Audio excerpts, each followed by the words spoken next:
Bagsak sa audit ng COA ang mahigit 12 bilyong pisong bahagi ng 2023 DepEd budget. May mga silid-aralan ding hindi na ipatayo o naipaayos. Nakatutok si Sandra Aguinaldo. Taong 2023 panahong DepEd Secretary pa si Vice President Sara Duterte, may mga sinitang paggamit ng pondo ng Department of Education, ang Commission on Audit o COA. Sa audit report ng COA sa Department of Education taong 2023, sinabing merong kabuuang 12.3 billion pesos na hindi nakapasa sa audit at kailangang isettle ng DepEd.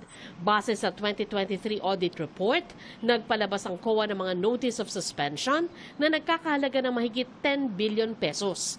Mga notice of disallowance na nagkakahalaga ng 2.2 billion pesos at mga notice of charge na nagkakahalaga ng 7.38 million pesos. Ayon sa COA, ang notice of suspension ay mga transaksyon o account na mukhang iligal, hindi nararapat o irregular kung hindi ito maipapaliwanag ng husto. Nagpapalabas naman ng notice of disallowance ang COA kapag hindi nakapasa sa audit dahil illegal, irregular, magarbo at iba pa ang pinagkagastusan.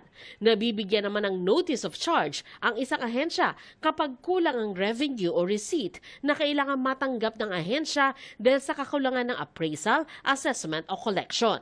Base sa COA report, karamihan ng mga hindi na-settle na notices noong 2023 ay sa DepEd regional offices. Batay sa 2023 audit report sa ahensya, 192 lang sa target na 6,379 classroom ang naitayo ng DepEd noong 2023. Sa 7,550 classroom naman na dapat i-repair noong nakaraang taon, 208 lang ang natapos.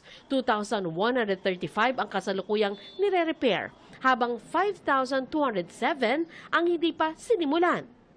Hindi rin daw natapos ang 76 sa 98 na pasilidad ng Last Mile Schools Program para sa mga liblib na lugar kahit pa nabayaran na ang mobilization fees na mahigit 200 million pesos.